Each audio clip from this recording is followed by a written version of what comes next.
Welcome in to the DNVR Avalanche podcast. We got AJ, we got Eric, we got Rudo as the Avs win in pretty darn dominant fashion, 5-1. I mean, 2 periods were certainly dominant. Over the Buffalo Sabres. They made it comfortable. We'll put it that way. Fun night. Fun night. A lot of cool stuff happening here in multiple categories. Just off. Let's talk about it in the 60-second rundown. She's not ready. Not ready. Just off. First period really was dominant from Colorado. They came out, they smoked Buffalo. They get up 3-0 because of it. They don't give up a shot for 18 minutes, and then they give up a goal. Whoops. It's a super great period, even with the one silly goal at the end of it. The Avs are up 3-1.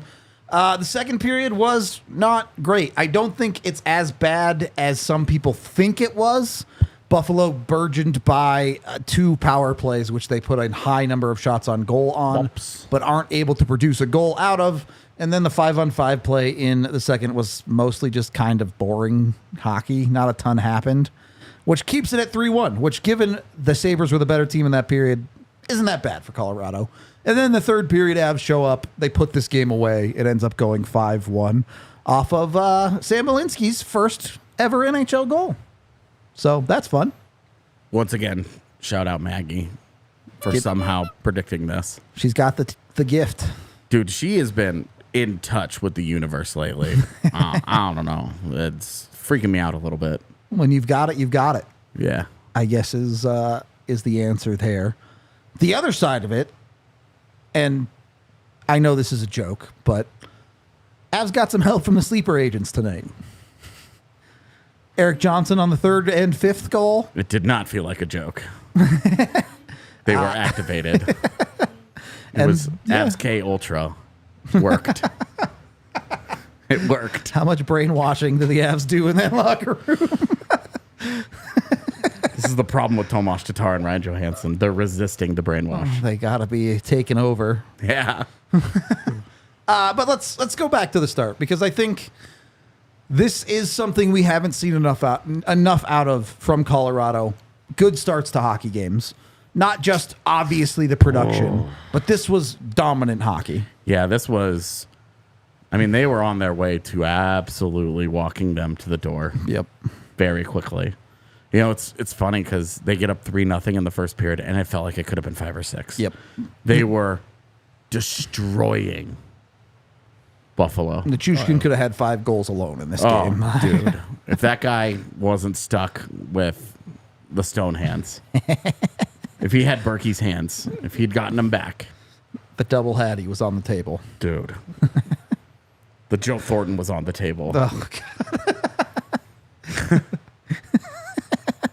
God. Gross. But great hockey from Colorado. Let me ask you, how sustainable are quality starts? Obviously, you're not going to start out shooting them 10-0, 3-0 all the time. But is this start to the Avs' confidence and building into other games starting the right way?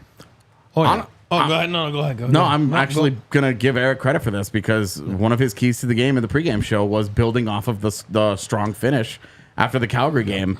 That first period looked like that third period from the Flames game. It did. And we talked about, it felt like a breakthrough for Colorado Stars. They all played well. They all had a hand in it. They were all vibing, and we know what that looks like. Yep. When those guys are on, the Avalanche lose very few games. This is another example of that. I agree with you, and that's... Now, realistically, is it really sustainable to play like that, like the last 8 minutes of last game? Of course not. And that's my point. No. So, but if you look at it, it's like, oh, they took the pedal, off the gas, right? No, they didn't. What I'm trying to say here is They won the game in the first 10 minutes. They did. Yep. I mean, look at the score. Yeah. It was 3-0. Final was 5-1. So the meat of the game was in the first 10 minutes. And when the Avs do that, look at that winning streak at the start of the year. They were jumping on teams. And when the Avs do that, it's intimidating. When you play on the road against the Avs, they have their superstars. It's fresh ice. You're coming. It's in the altitude's in your head. Like, oh God, altitude, and so much is made of it. When at the end of the day, I mean, And that late start really doesn't. and do that them late favors. start. So again, they needed a big start. They got their big start, and that's where they won the game. So for me, I love it. You just can't play like that for 60 minutes. It's just impossible. First of all, there's another team on the ice, so they're not No going to one let can you play play like that way. for 60 minutes. But it was a great a start. myth. It was awesome. The point you guys are kind of dancing around here. Who starts it for you? It's Mikko Rantanen Yep. with a very Mikko Rantanen goal. Outweights the goalie, wraps around and tucks it into an empty net. I've long compared Mikko Rantanen to Nikita Kucherov in the Yeah. way that they dictate pace. Everything goes at the pace they want it Exactly, to go at. and we see when Mikko Rantanen wants to, he can slow it down like that. and he can get out and he can skate it out For and sure, He can yeah. he can play in transition. He can play fast if he wants to. But in that case, instead of panicking, instead of just being like, "Oh, I'm in, I'm going to shoot it. Oh, I'm going to make a move," instead of going wide on Ukko-Pekka Luukkonen and trying to tuck it back in right away, he sees I've got him dead to rights. Yep. And he goes all the way around the net. I mean, that is the Mikko Rantanen stuff that we are really accustomed to seeing. Yep. That creativity, that reading of the game, that understanding, and we saw when he scored that kind of greasy goal the other day. He went to Yeah. Pizza Hut. Yeah. He got some. As I said, he got some breadsticks. Well, he got all the damn pizza tonight. He bought out Pizza Hut with the way that he played tonight, and it starts with just a great goal by him. Yep. When those guys are going, like Mikko's got 3 points tonight, he's got 6 points. I mean, when you think about it, it was the last period, and then maybe the first. I mean, this guy's like, he takes over a game. Him, Nate, and this guy, Nichushkin.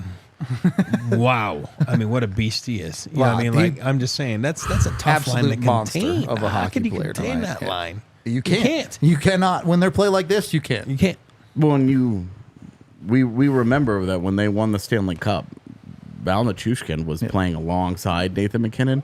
And when you want to talk about playing at pace, because when those two guys are at their best, They run it down your throat. yeah. And what we saw missing from Val Nichushkin last year, I talked about this all year. It was that little extra burst of speed. Yep. It was the playing with pace and how he was so much more of just a good NHL player when he didn't have that speed. And oh my God, was it on display tonight? And it has been all year. Yeah, it's been back. I'm yeah. not saying that it has not been all season. It has absolutely been, but holy smokes, was it ever? I mean, it was on tonight. Yep. And you're looking at that and you're like, that's a good NHL player, but when he's playing at that pace, You're talking about great. that's Yeah. a great NHL player. Yep. My goodness. He even had a smile a couple times. Enjoying himself out there. Yep. They better not let people back in Russia see that. You're not allowed to smile. Yeah, I saw. He snuck in a couple smiles. Did.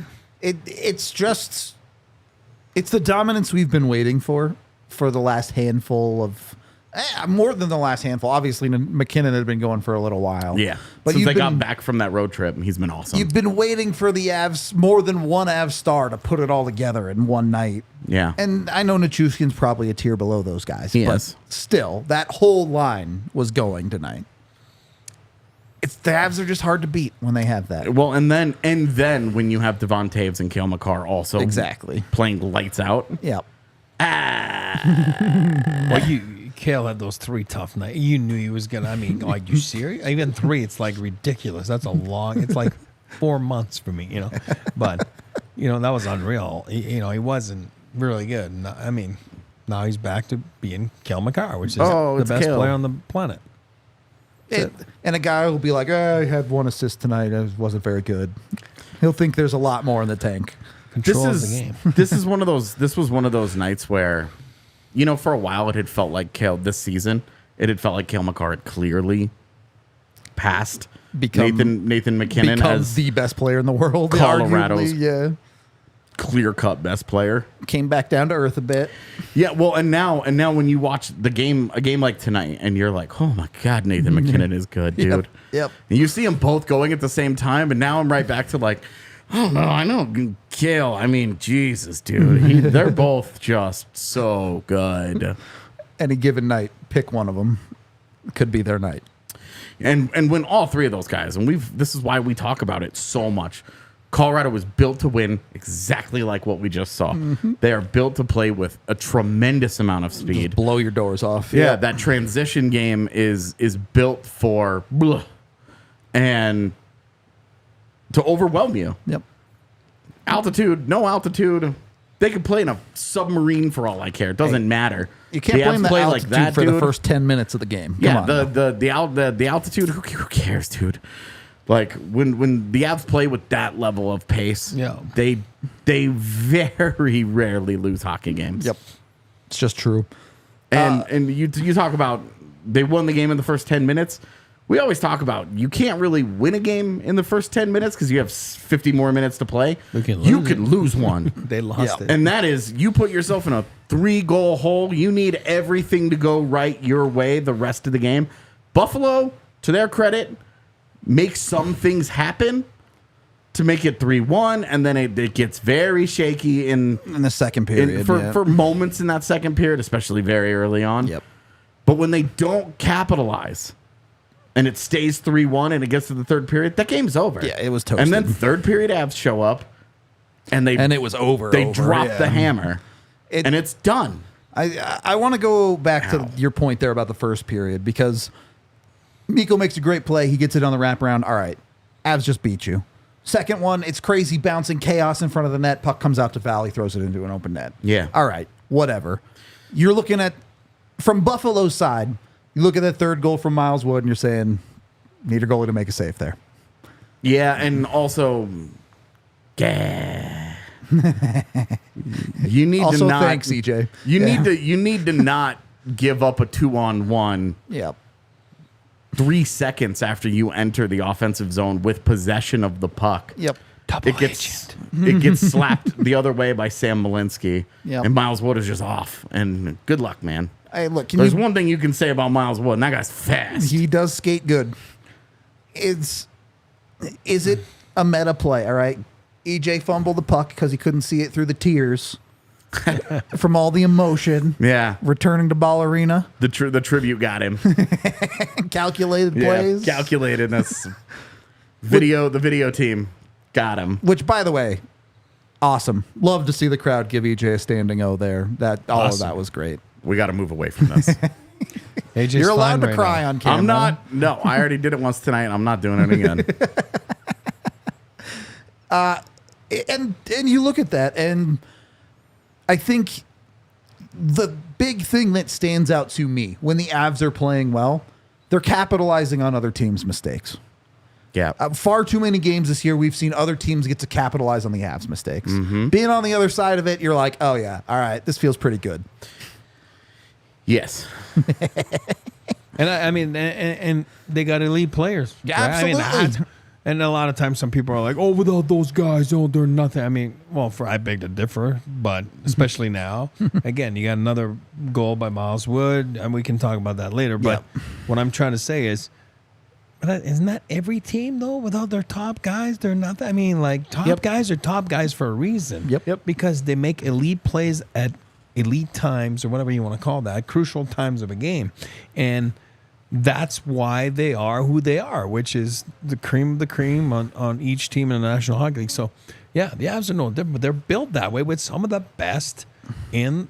I mean, name me a team that's got three guys that are like that. You know, McKinnon, Rantanen, and Makar. There's not many in the league. There's not. I mean, I don't know. I mean, boy, Tampa. I was going to say 3 years that's what ago. I'm saying. They're elite teams. Tampa with Kucherov, Point, and Vasilevsky. Yeah, and then have they won Hedman cups in his lately? prime a couple of years ago. Yeah, not anymore though. Yeah, for sure. Have they won cups? Yeah, they have. That's Yep. what I'm trying to say. That's how you win. That's how you win. Well, this has been the problem with Edmonton, right? Is McDavid and Draisaitl have not had The that third third guy. guy. Yeah. That's my point. They haven't had the third guy, and they haven't had the goalie. Yep. If that was the same guy, they probably have a cup by now. Probably. I think that's fair to say. Let's obviously the Stars carried this game. There's no argument there. But you get a critical third goal from your depth in Miles Wood, and I get it. It's an error from EJ, whatever. Yeah, but you capitalize. Exactly. Still execute. Yep. Miles And Wood finishes. You know what? We were watching the Jersey Boston game before the Avs game started. We watched that same kind of 2-on-1 develop, and we were all talking about when Nico Hischier passed. Yep. In that same situation, in transition, 2-on-1 coming down the ice, he tries to throw that pass across, and it gets blocked, You don't and they even don't get end a up with a single shot shot on on goal. goal. Yep. Miles Wood keeps it simple, and he just shoots. Yep. Is Miles Wood an elite shooter and a guy that is going to score a lot of goals this year or any year? No. But doesn't mean it's not the he's- right play. He's Yeah. good enough. And there's one thing that you really love about Miles Wood is that he plays within himself. He gets Yep. who he is. Yep. He keeps it simple. I would rather Miles Wood be shooting in that position than trying to make a sauce pass over a stick or whatever. Just shoot it, buddy. He does that. He scores. That 3-0 really felt like now Buffalo's in serious trouble. Yep. It went from a game where the Avs are playing really well to, okay, this game is close to being over Yeah. already. This game is right on the brink. Yep. And then the Avs do give one back after 18 minutes of giving up 0 shots in the first period. It's technically the second shot on goal, but the first sequence of shots on goal ends up in the back of your net. I don't even really think the Avs as a whole played that poorly, to be honest with you.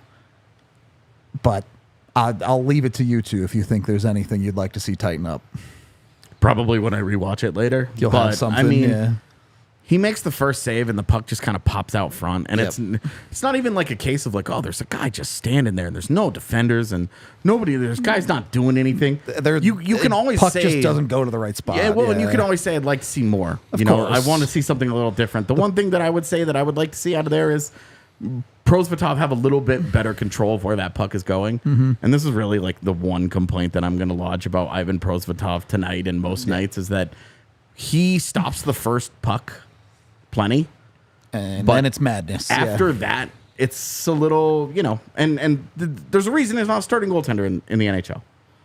Like, the starters can do this on a regular basis. It's part of what makes them so good. And I really don't have any issues with that first goal. It's a nice play by them. It's a good play by Zach Benson. I can't believe the Avs let a child score on them, but It goes over LOC's stick too. I mean, it's just bad. I'm not yeah, blaming LOC. it's a bad turnover by Yeah. Ross Colton. He has Yeah. the opportunity to get out. LOC comes very close to getting a stick on it, and that puck is either on his stick or it's deflected and probably out of the zone. Yeah. They're very close to making that play. Very close doesn't really matter a whole lot. It's not horseshoes or hand grenades. It is so, not. And they get their one goal. They capitalize. They execute once. Yep. Okay. If that hindsight, certainly, you give up one. Who cares? It just not a lot of wins come by scoring one goal, especially in a game where the other team already has 3. Yep. So it's just not that big of a complaint to lodge in any way, shape, or form. Yeah. And a night where Prosvetov goes on to make 29 saves on the night. Yep. So did his job. He's fine. On that note, we are brought to you by Bet365, where you can get in on all of the action. Prosvetov hit that over on saves. I know someone in our chat bet on that. They also got nice. me one of my bets at least tonight. They did hit the Avalanche over. So we got one in there. Not too terrible. Bet365, when you sign up with code at DNVR365, helps you out with a bunch of amazing boosts, all sorts of awesome stuff. So go over there, go check it out. Have a good time with the hockey games, especially, if you're maybe watching some games that aren't the Avs and you're an Avs fan, it'll keep you a whole lot more interested in some other hockey games around the league. If you want to put one on and just put a few bucks on it. Go over to Bet365, use that DNVR365 code. You must be 21 or older, physically located in Colorado, and if you or someone you know has a gambling problem, call or text 1-800-GAMBLER today. And when you win a little bit of extra beer money, hit up Breck Brew today. You can get 8 different kinds on tap down here at the DNVR bar. You can get it at your local liquor store. You can find it online at breckbrew.com. You can use their beer locator there. However you want to get it, jump in on it. Their Christmas ale is around. It won't be around for long, so make sure you get in on their new Christmas ale. Saw a couple people saying it was pretty delicious during the watch along. So go check them out. Go check out breckbrew.com today. Second period of the DNVR Avalanche podcast. You should sing it like that every time. DNVR Yeah. Avalanche podcast. Yeah. I'm not a good enough singer. Sorry. Can't do it. Yeah. I would get booed off the stage for sure. That's a coin. Yeah, I don't think that's a coin. I think that's just me understanding I'm not a good singer. Yeah, but you say that about all of the things that you do, whether it's true or not. So I'm taking a coin. If it was about something else, I could see where you could come from. That one, I just am a bad singer. I don't know what to tell you. I just don't trust your objectivity in this. Maybe so you're losing a coin. Maybe you're good. All right, we'll go out karaokeing and I'll get that coin back. Fair enough. I'm a man of data. Goal like that, I think it's more frustrating than anything because you've played a near perfect period and you unfortunately can't complete the job. Yeah. How much energy, how much jump does that actually give Buffalo coming into that second period? Obviously, they have taking a penalty at the end of the first period doesn't help. One either. blemish on Mikko's night. Yeah, it is a bad penalty. It's a pointless penalty in the offensive zone. Yep. For my money, a lot. Because if you're down 3-0 and you're going into intermission down by 3 and you're like, these guys are kicking the shit out of us. This Pretty isn't easy to just go away. Yeah. Exactly. This is not going to be our night, fellas. But you go down 3-1. You have the penalty got called with like 15 seconds to go or whatever. Yep. You have the majority of a power play coming right out of the gate for the start of the second period. They score on that and it's 3-2. Now you have almost 40 minutes to score 1 goal. Very different situation. And these are the pendulum swings in the game. Yep. And so to create a comeback, you needed a sequence like that. Buffalo got it. So it is a big time swing in momentum. Yep. It is a big time difference in how the game plays out. Because I think if it's 3-0 going into that first intermission, I don't think there's any amount of bad second period abs, whatever that. Well, you kind of said changes it too about much. the tuck opportunity earlier, right? Yeah. Yeah. You're this far away from it being 3-2 and everybody going, oh boy, here we go. Yeah, you're in a serious hockey game at that point. Your 3-0 lead feels like yesteryear, and the 3-2 lead at that point feels like 3-3 already. Yep. Because you have to completely reshape your focus and get back to it. So that is, to me, that is the game changed on that sequence. Agree. It's more about the opportunities that don't get converted sometimes than the ones. And that we've do. talked about this in games Colorado has lost. Yep. Colorado has had games that got away from them when they had chances to tie games up. I always go back to this, but the Ross Colton opportunity when it's 1-0 against St. Louis at home. Yep. Does not go Hits in. the post. Yeah, it should have gone in. He should have beaten him. That's 1-1. The Avs are playing awesome in that sequence, and they get blown out 8-2. Nope. And it ends up being a pretty.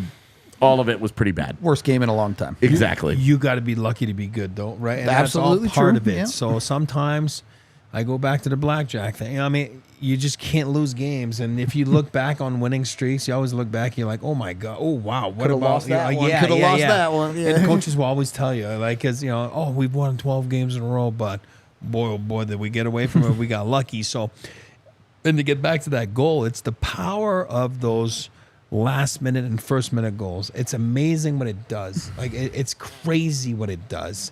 So you're right. That goal by Buffalo, all of a sudden, give them credit because they were getting punched. Yep. They were getting absolutely punched. And then all of a sudden, what was it, a minute and a half left or whatever it was. Again, last minute, same thing, minute and a half. All of a get sudden, one. Yeah, you get one. And look at that tuck one. It's early in the Yep. second. Next thing you know, like you're saying, it's a hell of a hockey game if that goes in. Yeah. What? And then you're squeezing the stick, and then you got to fight to get momentum back. What's You know? the bench like on the other side of that? You're the Avs. You gave up a late one. You're now 5 minutes into this second period where you're kind of getting your head kicked in a little bit. How do the vibes on the bench happen there? Are they down, or are you trying to get yourself back up? No, I'll tell you one thing. If you're a young team and an inexperienced team, that's where you get derailed a little bit. Yeah. Look at Jersey last year in the playoffs or things like that, But when you're the Avs and they won 2 years ago, they know how to win because you never learn how to lose, but you learn how to win and defeat, right? You know what I mean? And then, so all of a sudden the Avs, it's the mood on the bench. It's the, you know what I mean? If you're a negative team, it can creep up into you. But if you're a positive team, and then the guys, that's where guys like Cogliano, you hear that, so good in the room. There's one thing to be good in the room, but it's another thing to be good on the bench too. Guys on the bench, if you're, you know what I mean? Like you bring a calming presence, you know what I mean? Like it's, hey, guy, it's all good. And if you go to Ball Arena one day and you see a TV timeout, or, you know what I mean? Like, especially after a bad sequence of 5-10 minutes, watch guys that have been around, watch them.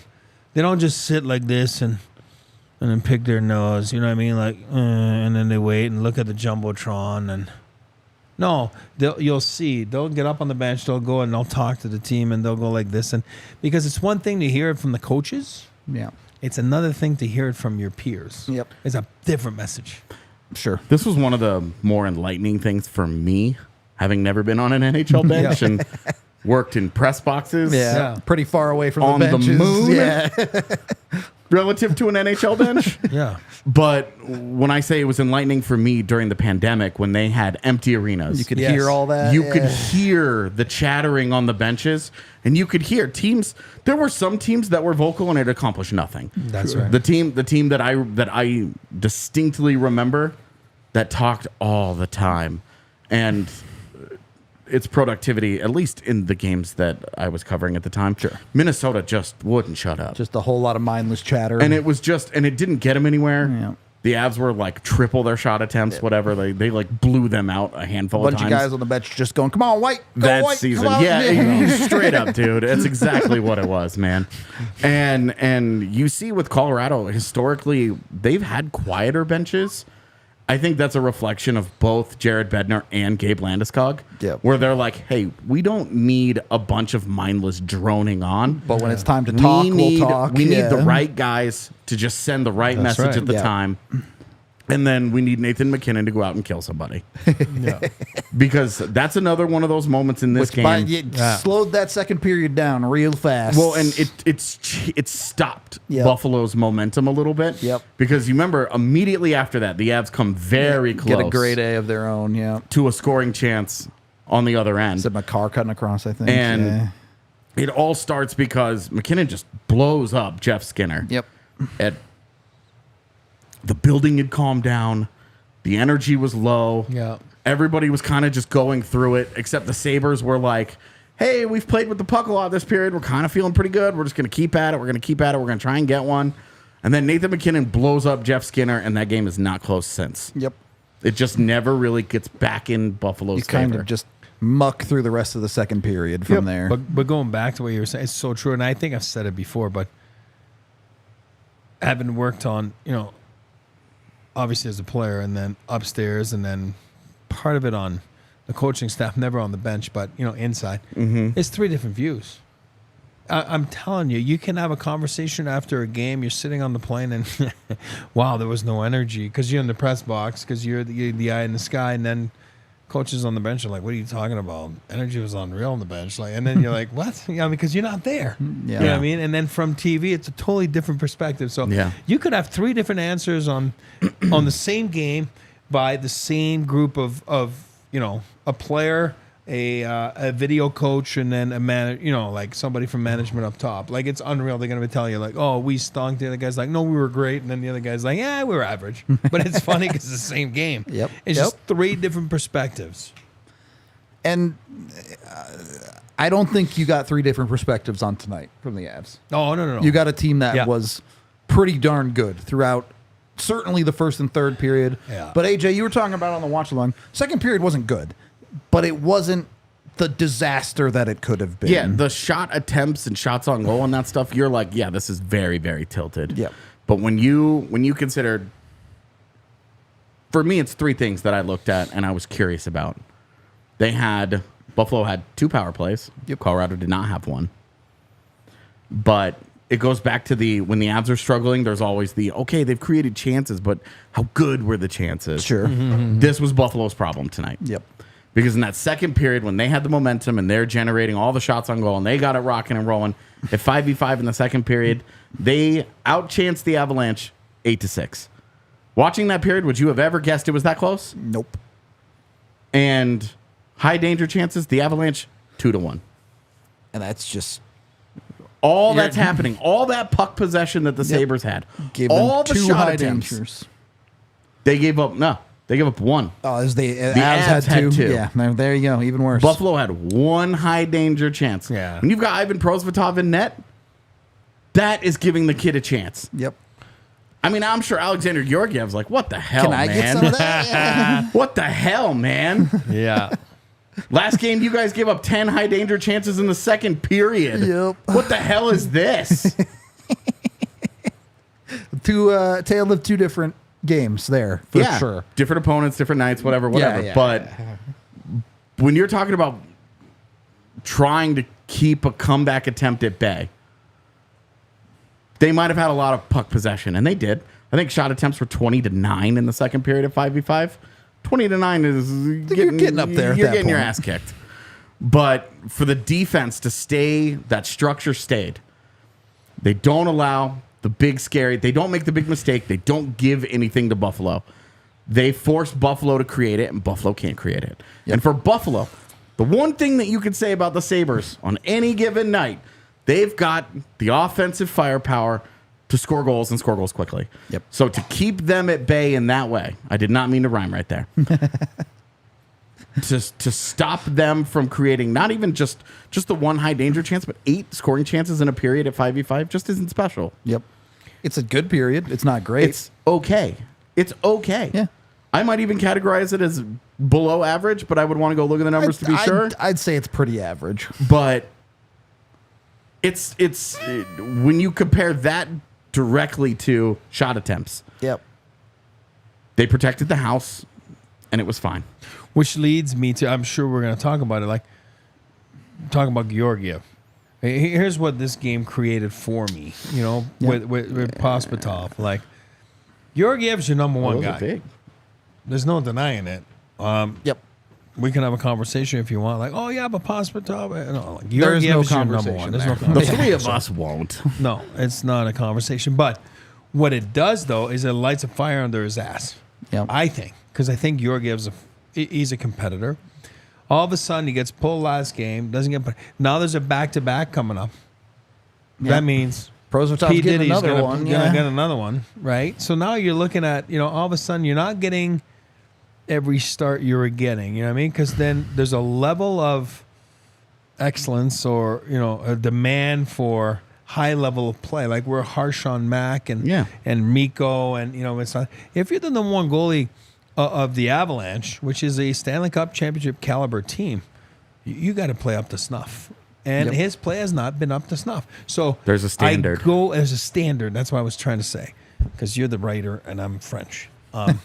So what I'm trying to say. That might be a coin. Yeah, that's a coin. Lost a coin. I just love that this coin thing has never been explained on that show. It never will be. So what it does, though, is, again, I said it the other day, like, the one thing you can do to a hockey player is take away his ice time. Goaltenders are not different. For me, he lost ice time today. He didn't play. Yep. You know what I mean? Like where you would thought he would have played. This is demoting a guy to the fourth line. Yep. 100%. We took away your opportunity. So when you take away ice time, it just usually lights you up a little bit. You know what I mean? And for me, Georgiev, you go to practice, you go to morning skate. This guy's a worker. He works on his game. He's been working with UC on parts of his game, I'm sure. But it's a little bit of a reset button. But now there's a little bit of competition. And when I say that is, what do you mean competition? You just said he's not the number one. No crap. Yeah. Georgiev's your number one. But what it does now, it's like, hey, it's not everything's given. You got to earn your stuff. Yep. And he's not different. Because you are the number one, you're not different. Meaning you have to go and show and prove yourself every day in the National Hockey League. Yep. It's not unlike what we saw the last couple of years with Pavel Francouz. Pushing whoever the Yeah, starter Exactly. was. Yes. With both Philip Grubauer and then Darcy Kemper. Yep. When he was healthy, he would have a string of good games. And how did those guys respond? Grubauer and Kemper both were like, They'd go on month-long tears. this guy's coming for my ice time. He's Yep. going to start getting some games. Every time it freaks me out, man. I know, me too. I'm like, what the hell? How can you be in two And places? so you have a backup now that has been successful enough over the last handful of games to say, all right, he is going to get another game. Logic would dictate that he gets the game Sunday against San Jose, Yeah, he's still a backup. but You never know. Well, You never know. and we've watched Jared Bednar over the years.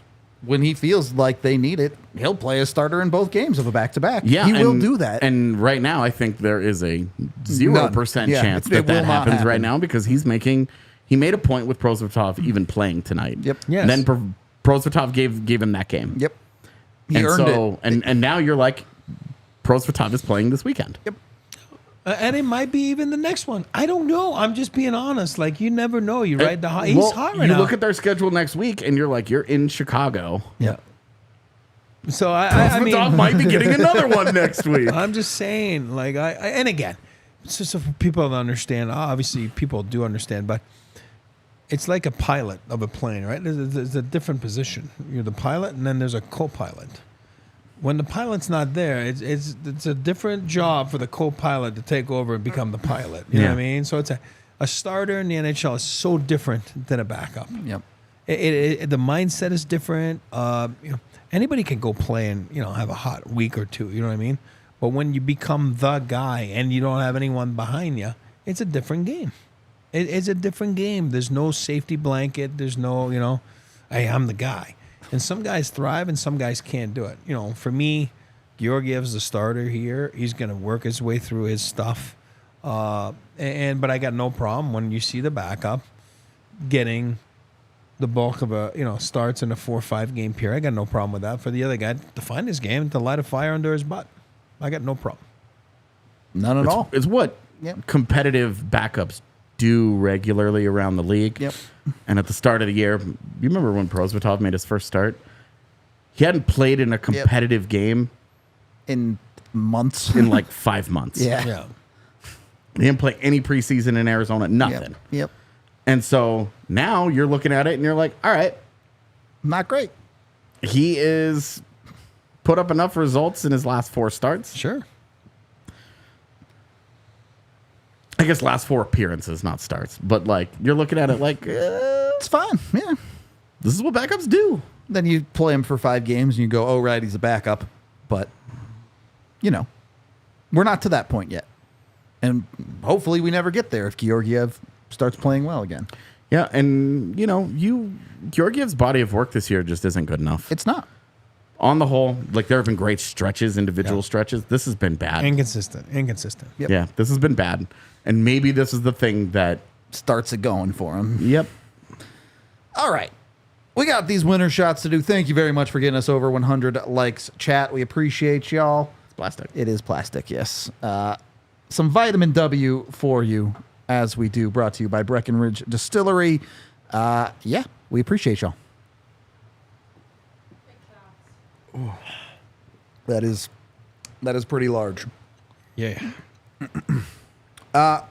Breckenridge Distillery, the award-winning whiskey of the Denver Broncos. Get yours at BreckenridgeDistillery.com. Also brought to you by the wonderful folks over at I wasn't ready. Oh yeah, Hestra gloves, our favorite job gloves, which they've upped their deal. If you haven't gotten Hestra job gloves yet, Yeah. you Need can them use code DNVR40 to get 40% off your gloves. Getting used tonight, buddy. Oh, no kidding. The gloves are needed in Colorado right now. You can go get your Hestra job gloves, which they're super awesome. I think my favorite part is, we all have gloves that, like when I walk my dog, I wear my gloves that work with my phone and all of that, which Hestra does have pairs of. But What they have really is job gloves. This is the stuff that you use for when you're working out in the snow and it's cold. Yeah, you want to go shoveling. You don't want to mess up your gloves. You want to make sure you have the nice, good stuff there. When you're out in the garden picking weeds, you want to make sure you have the heavy-duty gloves. That's what Hestra job gloves are. That's the job that they get done for you.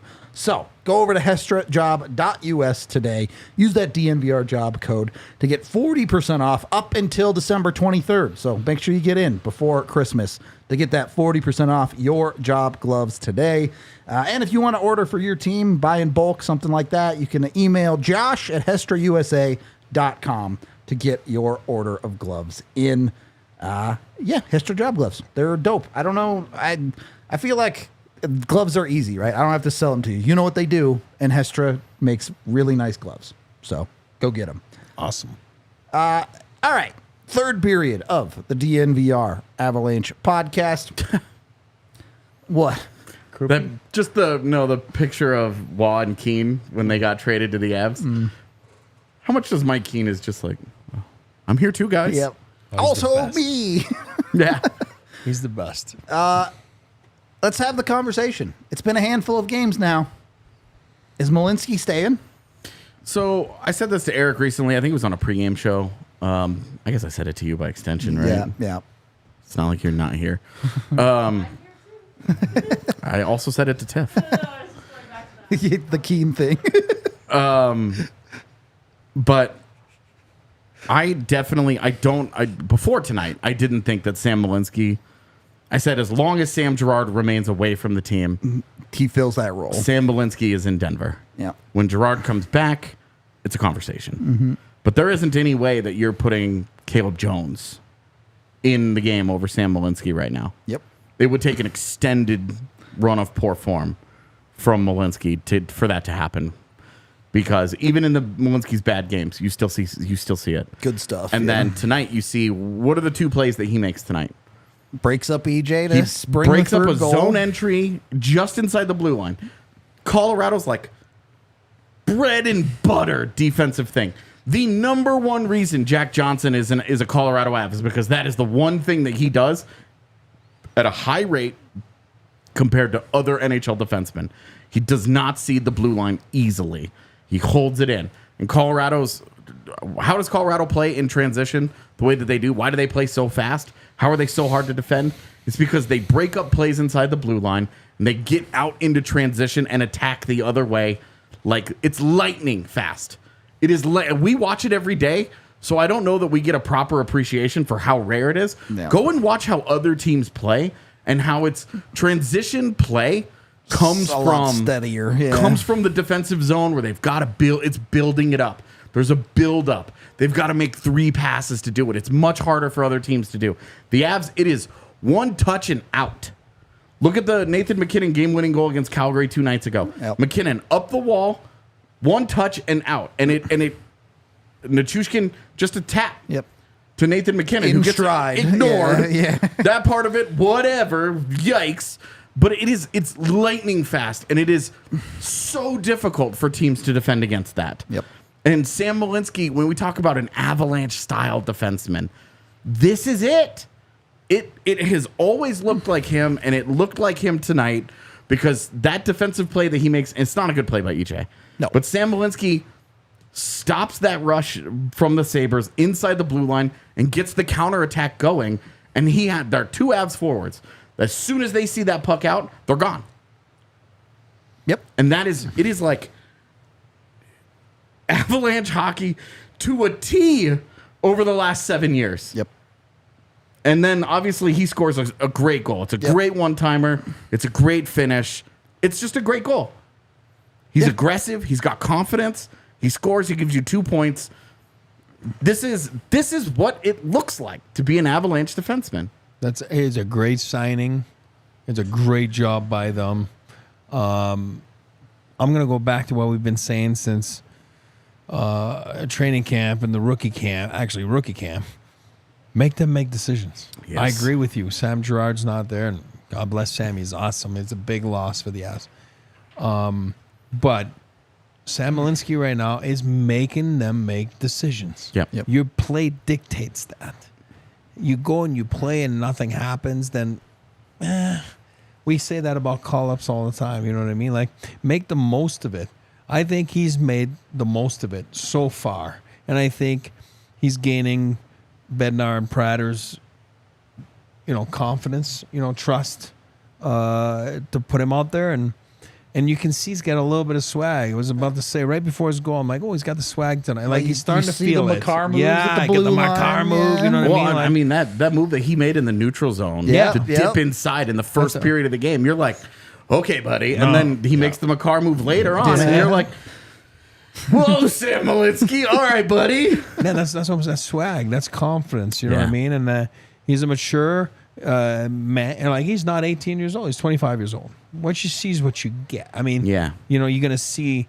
It's not gonna start here from his first year to his third year. It's not gonna be here. Like this is what he is. He's gonna learn his reads. He's gonna learn everything, and he's getting the praises tonight of Coach Bednar for sure. But he likes his play away from the puck. He likes what he sees from him. But to me, it comes down to he's learning this league.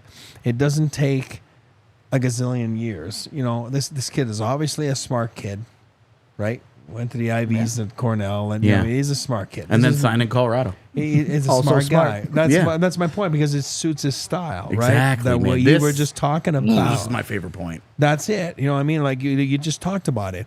People play different types of games. This is exactly what his game is. It's a transition game.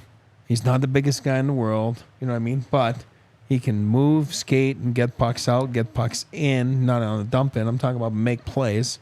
And then again, like you saw tonight, I think he's got a pretty decent shot as well. Yep. And with Malinski, I just want to touch on the style thing. When he's a free agent, you're 25, you're in college free agency. I don't know how many teams were after him. I don't know what the offers he had on the table were. I bet it was more than just one. But I also bet that some of them were from not great teams, because teams like San Jose and Chicago, even Arizona, teams that need defensemen. A lot of teams that said, "Hey, pretty good chance you're on our lineup opening night." Exactly. Yeah. Teams that are going to throw him into the fire in a different situation, but it may not fit who he is. Yep. I'll tell you what. If picking Matt Steinberg led directly to Sam Malinski, I don't care if Steinberg ever plays a game for the Avs. It was worth. You know who has played games in the NHL? Nikita Alexandrov. I mean, that's nothing they could do about it, man. I know. Nothing they could do. Nothing they can do about Quentin Musty either. You know what? Why you got to bring that up, man? You had to bring both of those up. Now we're both just sad. But with Malinski, it's a great point that it should also be noted, he's 25. Yep. Mm-hmm. Like as he is 25, he's not 18. There's a maturity there. There's an emotional center that already exists. Sure, he's a rookie, but he is 25 years old. Yep. He knows how to be an adult human being. Exactly. And he understands.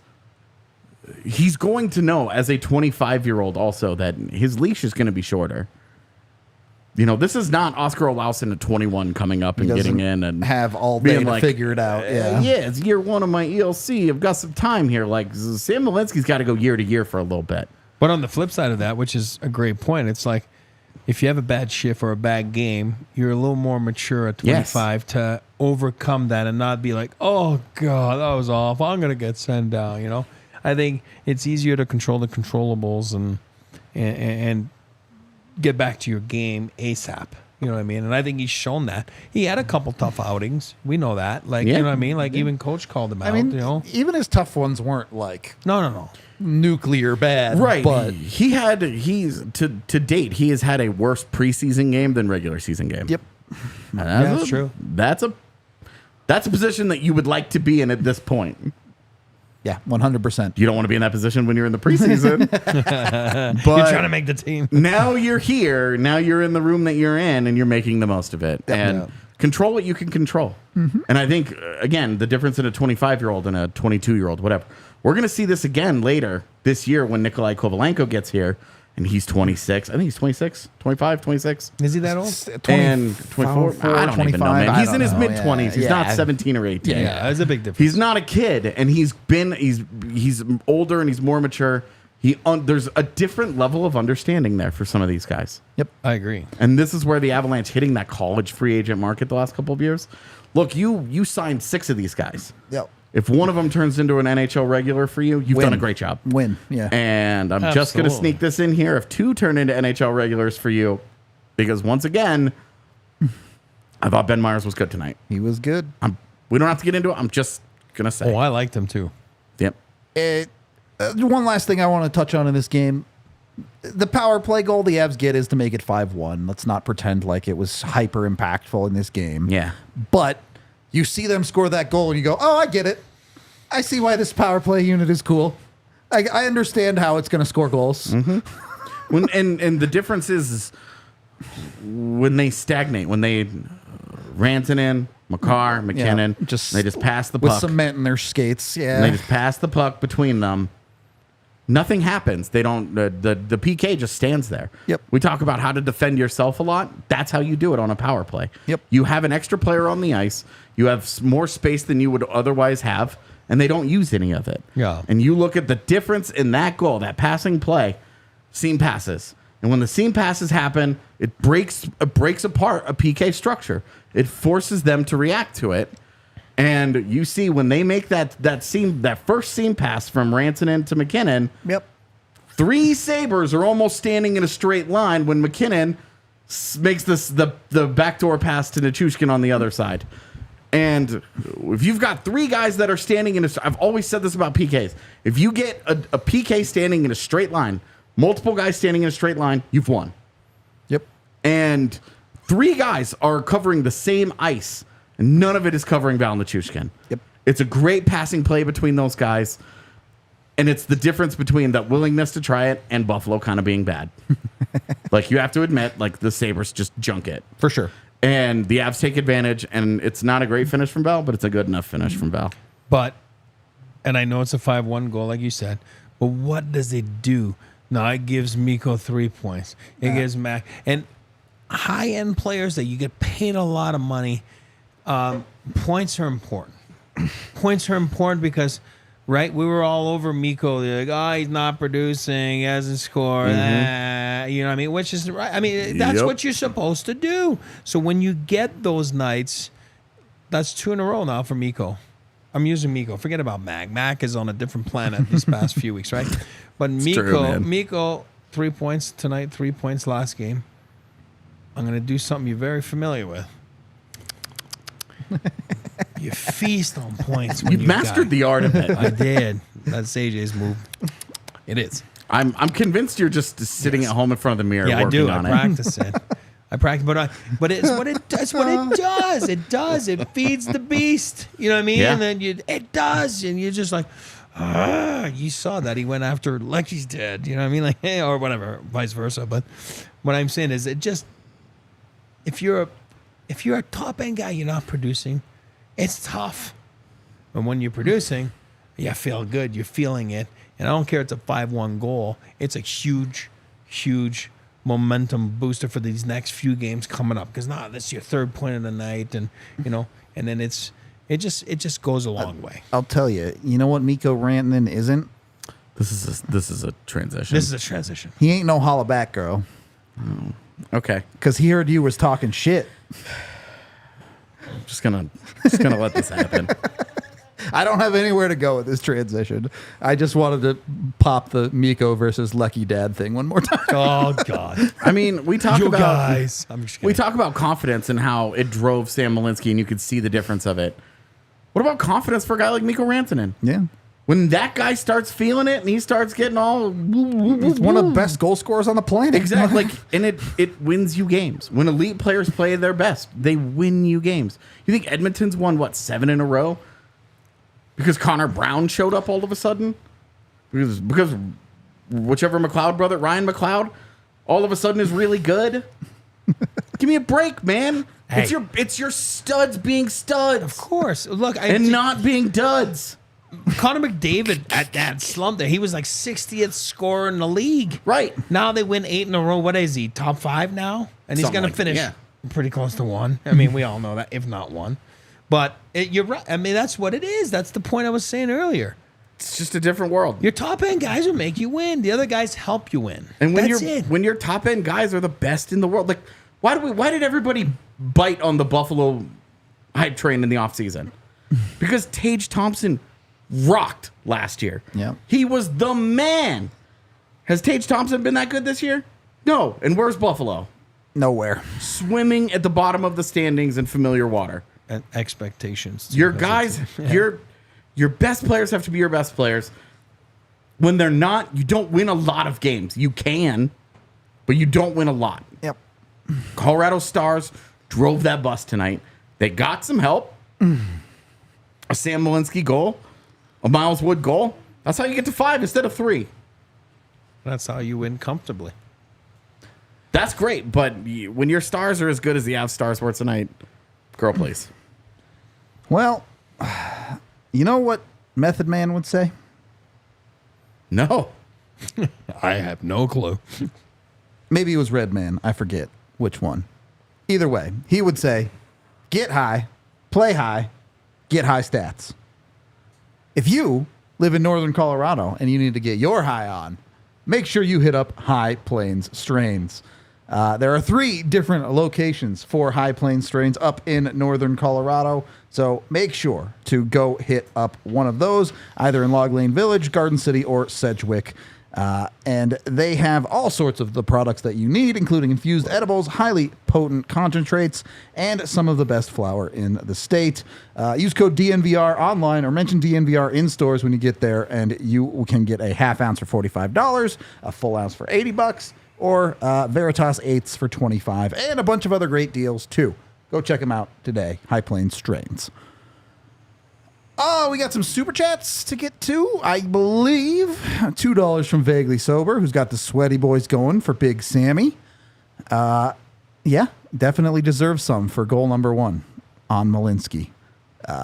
Thank you very much. $2 from Kevin, who says big milestone night. Yeah, Nathan McKinnon did get his 800th point. Val Nichushkin his 100th goal. A couple of different milestones. It's funny that the 800th point, like, it's a cool accomplishment and all. Yep. It's not like that 800. If 800 points is enough to get you in the Hall of Fame, No. unless you're Peter Forsberg. Yeah. Eric He did it in Lindros, 500 games. Paul Barret, Paul Correa, like those guys, right? Guys with serious injury Yep. issues. But it's not. So it's not like this. Like, it's a cool milestone. Yeah. It's not like a earth-shattering one, but also a guy that good. You're like, he'll hit 900 next year, Straight up. you know, because the rest of this season he probably has 60 more to go. If not more. Yeah. We'll even just say 50. Right. And then next year he'll get another 50. Yeah. He'll hit 900 next season. We'll just be like, yeah, we're just kind of doing this every year for a while. Yep. Halfway through this decade, he'll be at 1,000. Like, Yeah, and then halfway through his contract, he'll be at like 1,400. And we'll be like, he's so that is good. enough to get you in the Hall of Fame. Thank you very much. $2 from Michael, who says, how tired is the playing at altitude storyline? It matters. It doesn't mean nothing. There's too much statistical data that shows every single Colorado team's winning percentage at home is one of the highest. In They have that one of the league, biggest yep. differences in each of their leagues. I think it might actually be all 4 teams lead their respective leagues in the differences between home and road record. It matters. It just does. Yep. Does it matter to the point of we hear about it every single game? Yep. It does not matter that I don't much. know. I would rather that opposing players. Did it matter as an opposing player? Did you think about it? I'll answer if you want. Like, Yeah, I want it. Hit me. yeah, I'm gonna hit you with my best shot. Kidding. It's a song. In case you didn't know, younger guys. How uncultured do you think we are? I know you never know. I don't know. Sometimes I don't know. Yeah. Also, Pat Benatar rules. Yes. Hit me with your best shot. Anyway, I've obviously I've done it, but then again, the 48-point season, I'm not sure altitude mattered, right? I'm just saying, all of a sudden it doesn't matter. Yeah, I mean, when you're down when 3-0, you're down, 11 right? minutes into the first period of Yeah. every single game, Yeah. altitude's not doing shit. Yeah, that's my point. So you always find some. I obviously played here. Do I think it really matters? No, because for me, and again, I'm not a scientific guy, like, you know, but usually the altitude's the 3rd and 4th day, whatever it is. You get in the night before, you play the next day. I think it's got jack squat to do with it. I've been on the road here with the visiting team playing against the Avs, and Never felt like the altitude. What I'm saying, I used the word earlier, altitude, meaning like, but so much is made of it that it's mental. So you walk in the building and it says, "Oh, welcome to Mile High and altitude and 5,280 feet." Sorry, my math is wrong. It's too late. French. Meters. French. It's my French. But yeah, meters or yards. Yards. Yards are weird even so for you us. go in there and people are like, oh, yeah, you hear about it. People are like, oh my God, I can't breathe here. And it's just mental. You know what I mean? I don't think it's a big deal. Like, I think a lot of it is made out of it, but I think it's more a mental deal. Like, because everyone talks about it. I do have an anecdote. Yes. Do you guys remember Game 82 against the St. Louis Blues? I do. To make the playoffs? Yes. So Martin Brodeur was working for the Blues at the time. I sat next to him in the press box. He was sitting next to their prized young goaltender in the AHL named Ville Husso. And the game started. The Avs were really good to start that game. And the Blues looked like they were kind of skating through some sludge. And Brodeur was talking to Husso. And I'm just eavesdropping because I'm in the press box. I'm kind of that guy. You know, I love some hot goss. And he was telling Husso about the 01 Cup final and how when they were here, he was okay in game 1. And in game 2, he couldn't breathe. Okay, that was going to be my next point. In game 2, he could not breathe. And he couldn't sleep. Yeah. And he couldn't breathe during game 2, which was funny because the Avs blew their doors off in game 1, and game 2 was a little different. No, but it's the third and fourth day. That's what I think, and that's what I feel. So you come in for a playoff round there. You're here the day before you play the game. There's usually a day off, and then it's that next game. There's a big difference. St. Louis used to do that back then. Like when I was playing here, they'd come here and they'd go to Vail for Mike Keenan. You know, they'd go to Vail 3-4 days, and then they'd come play us. For some reason, the schedule allowed that they didn't have any games for a few days, and they would come in, and then we'd play them on the fourth day, and we'd just kill them. 6-0, 7-1. And it's like but they didn't figure it out after a few years that maybe it's not working, like this Colorado thing. Because on the third, fourth day is tough. More anecdotal evidence during the Stanley Cup final. John Cooper and the Tampa Bay Lightning did not fly in early to try and adjust to it. Yeah. Their third day here, they lost 7-0. Yep. I'm telling you, if you look over the years, that's what it's weird. Florida Panthers, 1996, right? No, second game is what? 7-0. You know, it's just the way it is. Here's the argument I would make as a counter argument. If it mattered that much, give them oxygen on the bench. We see every NFL team in the league has oxygen tanks on their bench. Yeah. If it matters that much, bring some oxygen in. Have it on the bench ready to go. Also, it's the single greatest detriment to the Colorado Rockies franchise. There's less you can do about it in baseball, unfortunately. But Well, just the impact of them on the road is so much greater. Yep. And so they play in two completely different environments, and that's why the Rockies will always struggle. Yep, it's true. Thank you for the question. We had a lot of answers Great for question. you. And then you have another one for another $2. Thank you. Do the Sabres lack an identity? They have talent. Well, I can answer that. For me, it's more, I say it all the time, expectations. Yeah. Yep. You're a Cinderella team. Oh, great. It's easy. Oh, awesome. But then all of a sudden we all picked them. Mm-hmm. Pretty close to making the playoffs, right? I think I kept them the lowest. Okay, but because I said I don't trust Buffalo, and lo and there you go, behold, you're yeah. right. God, but when you play with expectations, it's so different. It's so different. So I think that's more like an expectation, how to deal with expectations for Buffalo. Of course, Tage Thompson starts the season, doesn't have the best start, then he gets hurt. You know, that's your leader, that's your main guy, that's your McKinnon. Dylan Cousins, too. Dylan Cousins. You have slow starts out of your best players. Look what happens. That's what happens. It just goes down. And then Levi, so much was made of him. He did have a hard. I mean, I again love him. I think he's going to be outstanding. But has a tough start. Now he ends up going in the minors, and you put it all together, and it's a tough start. Also, how much is this Buffalo experiment that they're doing with this dicking around with 3 goaltenders? Yeah. Showing why teams don't do this. Yep. Every couple of years, you see somebody who's like, oh, why don't we just keep it through a goalie? Because Montreal. none of them get into rhythm. They all suck. Yeah. You might get like a good week out of a guy, like they did with Devin Levi last week, not playing. Ukko-Pekka Luukkonen's back in net and gets rocked. Yep. They all suck. Yep. And they're not all bad goaltenders, but you set them all up for failure. And I know No Eric rhythm. Comrie they also had some injuries there. Devin Levi also had some injuries there. But you're messing around with 3 goalies, dude. I agree. And you're getting what you deserve with it. So more than identity, you got too cute. Pick a direction. You need to decide, pick a lane. Yep. You need to decide who you're going to be and how you're going to try and do it. And this like, nah, we're going to be 3 goalies. It doesn't work in the NHL. This is one of those like standard wisdom applies because it works. There's a reason It is- common sense is common sense. It is proven to work. Yep. This is just bullshit. And more teams have messed around with 3 goalies this year and gotten burned. And none of because them it. have worked. Yeah. Not a It single just one. it doesn't work, man. Yep.